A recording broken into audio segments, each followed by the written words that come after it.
どうも、ノーベです。集中力と習慣力のない自分を変えたくて、このチャンネルを始めました。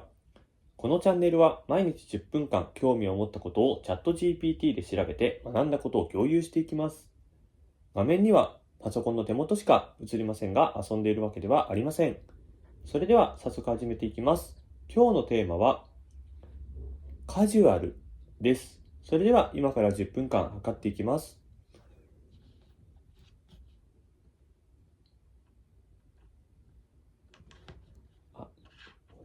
あ、少々お待ちください。はい、それではいきます。よーい、スタート。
はい、10分間経ちました。そうしましたら、制限時間3分間で、木を調べられたところまで、説明していこうと思います。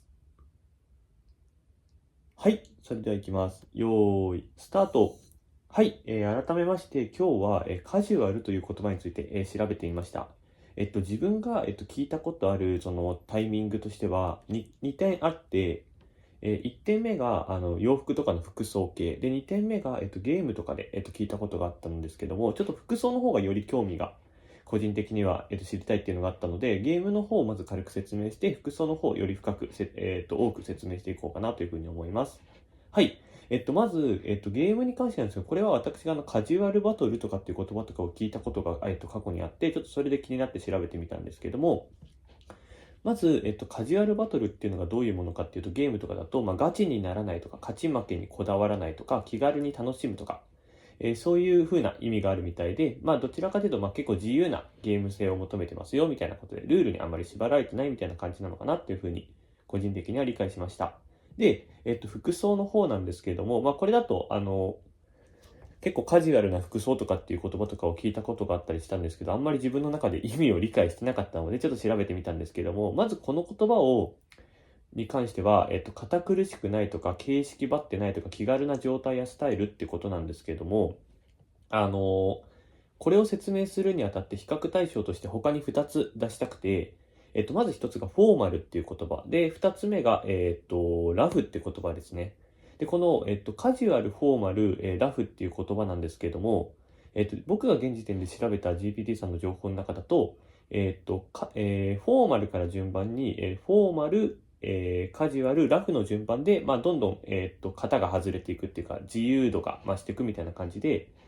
今回ちょっと他のその2つも説明を軽くしたいんですけども、フォーマルっていうのがまず、簡単に言うとスーツとか、礼服とか清掃とかっていうもので、そういうようなもう形式的になっているものやルールが決まりが明確になってたり、失礼にならないようなことを最優先にしてるってことで、フォーマルな格好をしてくださいって言われたら、大体スーツとかを着たりするっていうものらしくて、で、そこがさらに少し自由感が増してくるとカジュアルってものになるらしくて、形式に縛られないとか、場に応じて柔軟とか、親しみやすさを重視してるってことで、私服とかジーンズとか T シャツとか、そのあたりのものとかが含まれてるらしいんですよ。ただ、カジュアルっていうのも自由すぎてもダメみたいで、あ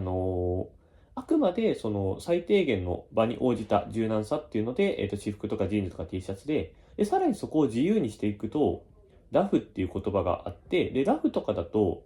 例えば、もうこれは極端なのかもしれないですけど、例えばダメージジーンズとかサンダルとか、派手なロゴとか文字とか、こうなるとラフっていうものになるらしくて、ラフな格好って言われたらもうこういうのとかが、あとは、そうですね、そのあたりとかがになってくるらしいので、カジュアルって言われて、ダメージジーンズとかサンダルとか派手なロゴとかっていうのはもしかしたら、その人によっては、ラフな格好だね、それはっていう風に言われてしまうパターンもあるらしいので、ちょっともしかしたら注意しなきゃいけないのかなって個人的に見てて、感じました。はい。3分間経ちました。今日は、これで、終了とさせていただきたいと思います。はい。本日もお疲れ様でした。まずはこの10分間しっかり取り組んだ自分を、ぜひ褒めてあげてください。そしてよかったら、私のことも褒めてくれたら嬉しいです。私は褒められるとすぐ伸びるタイプです。次回も一緒に10分間学びましょう。それでは、バイバイ。